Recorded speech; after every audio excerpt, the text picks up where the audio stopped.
Hey guys, welcome back to 9 to 5 Gamers, and today we're doing a board game review for the game Distilled. So don't forget to like, comment, and subscribe, and in the comment section, go ahead and tell me what's your favorite game that involves making alcohol, right? I think there's only viticulture and Distilled, but there might be some other ones out there, but who knows? So I'm going to talk a little bit about the game, but don't forget to check out the Patreon. Don't forget we have memberships now. They're super low priced, and all the money that goes into that, it's going to help me buy a new camera and some new equipment. Somebody helped me out with this microphone, so this is my first time actually using it for a video. But let me know how it sounds. I think the audio quality sounds great, but for some reason on my computer, it's only coming out of like the right side or the left side of the computer. I'm going to have to troubleshoot this thing and try to fix that and figure out what the problem is. So if anybody knows, in the comment section, let me know how I can fix my microphone. But audio quality seems kind of good. So let's talk about Distilled, and I'm going to have some B-roll and stuff like that in the video, so that way you guys can see kind of what this game looks like. So right off the bat, first thing we have to talk about is the setup and the storage, okay? So as far as setting up the game goes, it's a little bit of a setup. It's not like the easiest game to set up, but one of the cool things is that the insert that it comes with makes the setup a little more bearable, right? Like, because everything's already kind of in its place and you just got to take it out. It has sections for all the cards. I think the storage solution makes this game a lot easier to set up than it would have been if everything was just in plastic bags. So the setup and the storage is, for me, I'm going to give it a 2, just because it is so easy to put everything back, so easy to get everything out, and it takes, like I said, it takes a little bit of time to set the game up, but you know, that's how all board games are at this point. I don't think I want to take off points for that. So 2 points for that, because it just sets up and stores super easy. Learning the game, okay, the learn and the teach, right? Learning the game was very easy. It's not a very long rule book. Everything is illustrated. They have examples. The rule book was really, really good. There was hardly ever where I really needed to go back and try to figure out how something worked. It even comes with a rule book and tells you, hey, when you play this game, these are the moves you're gonna make. And I love those beginner rule books where it's like, I'm just gonna guide you through a round of this, and then you guys can take over for yourselves. That was really, really cool, and I thought I think a lot of board games should come with those beginner guides, and it just kind of guides you through the game. I've played other games that have had them in the past, and I think this is just a great addition. So learning the game, very easy, and the teach is very easy because with that rule book, that side rule book where you can kind of guide you through how to play the game, that rule book just makes it so it's like, hey, this player, take this action, do this. And it just was so interesting. The rules are not complicated anyway. It's just kind of like, hey, here's your checklist of drinks you can make, the spirits you can make, and after you do that, you know, you just have to put your ingredients together, shuffle it, take the top and the bottom card out, and boom, you made some spirits. And it's a really, really cool game. I mean, I don't think I run over that at the very beginning, but as a general overview, the game is just a game where you own a distillery and you're making different spirits like vodka, whiskey, things like that.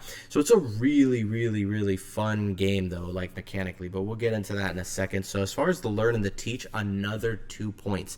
I thought this game is so easy to teach people, so easy to play, but the strategy behind it takes a little bit of time to get used to, and so we'll talk about that when we get there. So, but as far as the learn and the teach, 2 points. Now, let's talk about visuals and component quality.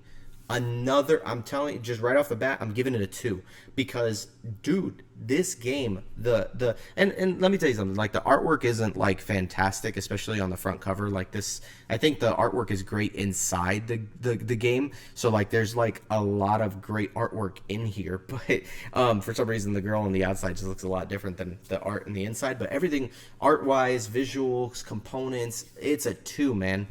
The component quality is really good. They have these little spirit labels that you can get and put them on your board, and you have this player board, this distillery board, where it has a slot for like every single card. There's a pantry for all of your ingredients. There's a little place where you can put your alcohol. It has the 3 places on the side, and Man, this game is great. And then it's got the insert has like this big wooden barrel like insert where you put all of your spirit labels in and the pieces for all of the players. And bro, everything is organized so perfectly, and it has these small little barrel plastic barrel things where you keep all of your lira or whatever money it is. And I think I got that from viticulture. But man, this game, the component quality is incredible, man. Like if you can get this game is like, I think $80. It's well worth the money. Like I'll tell you that right off the bat. Component quality is great. The rule book is fantastic, and it was well printed, and it's a good material. Card quality is great material cards. It's got that linen finish. Everything in this game. The first player markers an actual wooden barrel, which is super super cool. Man, I just can't stop talking about how great of a production this game is. And so as far as visuals and components go, it gets a 2 from me. Let's talk about gameplay and mechanics. The gameplay is just so interesting. So the way that the game works is that you have all these ingredients, but one of the things I want to touch on is like the whole like concept of, it's weird. It's almost like, not like, it's not a deck builder. Like I don't even know how to describe it, but basically you want to create spirits, and these spirits have a certain recipe in order to create them. So you have to unlock new spirits as you go along, but those different spirits require more ingredients. And so what's going to happen is, and they even explain this in the rule book, which I thought was really cool, that the mechanics are actually based off of real life concepts. And so they say that whenever you're going to brew, like, and when you're going to distill these alcoholic beverages, that there's like what they do is they put these ingredients all inside the distillery, and then it just sits there, and then after a while they have to pull out what they call the head and the tail, which is like these leftover things that were in there, because it can actually be toxic to the drink. So you have to pull those things out, but you put them aside because you can reuse them to make more alcohol later on.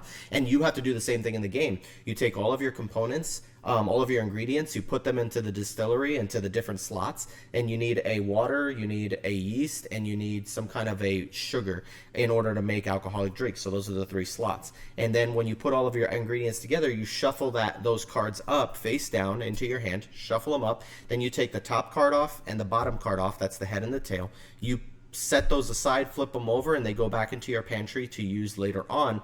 And then depending how many sugars you put in the drink depends how much alcohol you put in there. And alcohol can count as water or yeast when you put it into a drink. And so what happens is, depending on what's left over after taking the top and bottom card out, that's the type of drink you can make. And then sometimes you will make something really really good, but then sometimes you miss out by 1 sugar. Like I needed 1 more wheat sugar and I would have been able to make this whiskey, but I can't now. But the cool thing is that even if you don't make anything, you can still make moonshine or vodka, depending on the ingredients you were left over with. So you can still get points and still make things. So it's like they didn't kick you out of the game because of that mechanic. So well thought out, so well orchestrated, such an easy simple concept to understand. Then you buy barrels and bottles and things like that, and the different barrels you can age in your cellar, but you only have 2 spots to age whiskeys. But the thing is, it's like when you do that, you feel like you're losing the whole game, but as long as you leave that thing in your cellar,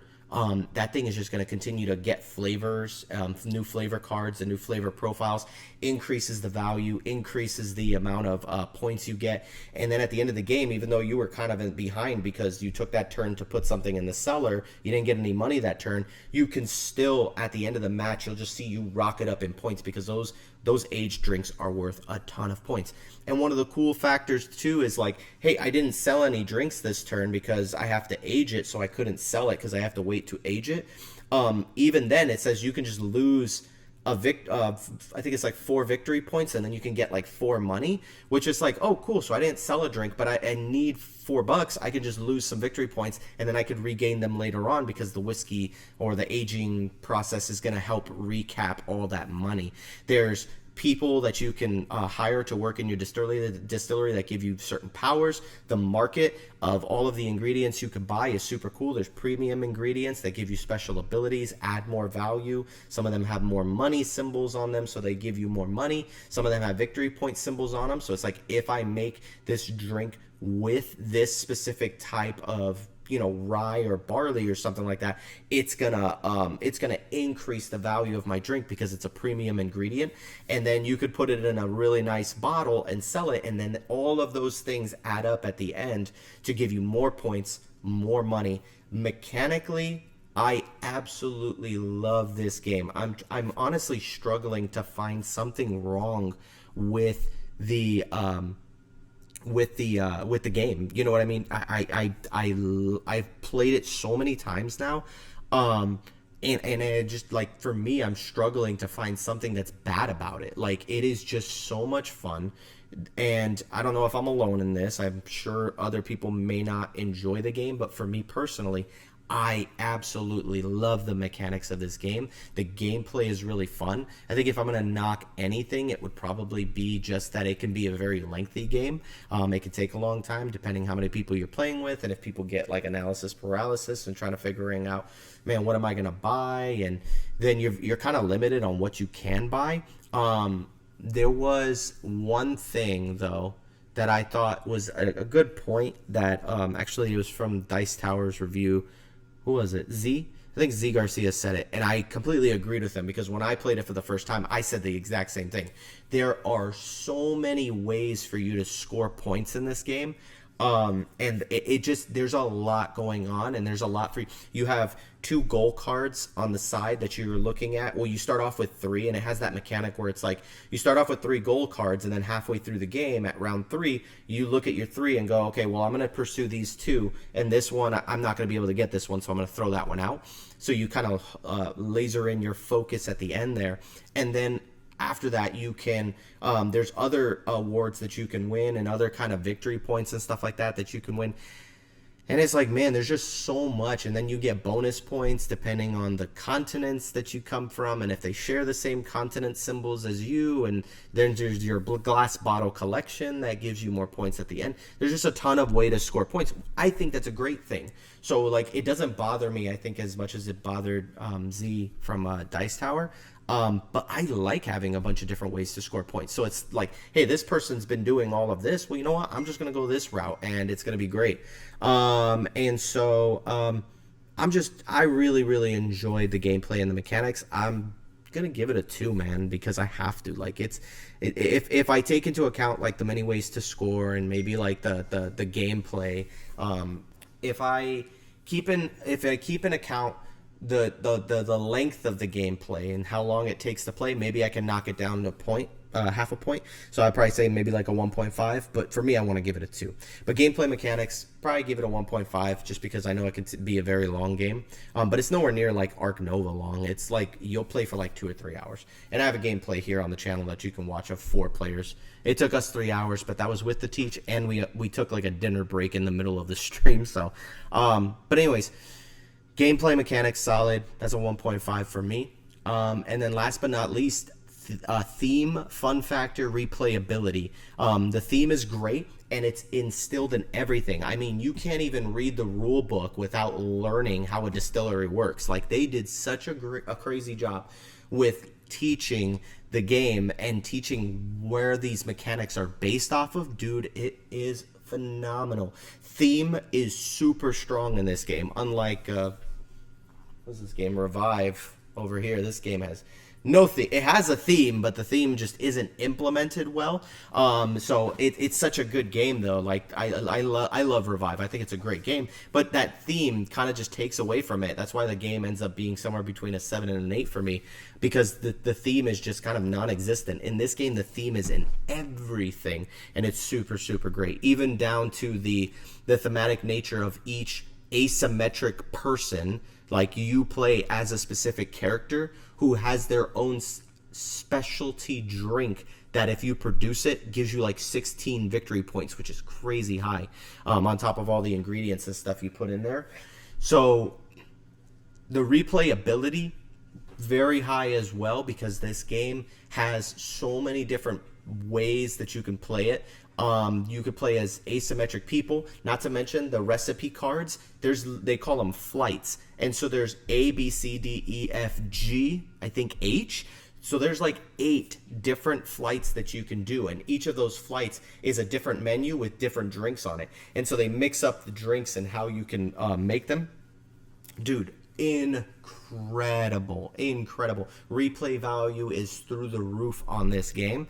And then fun factor, do I even have to say it? This game is so fun. 2.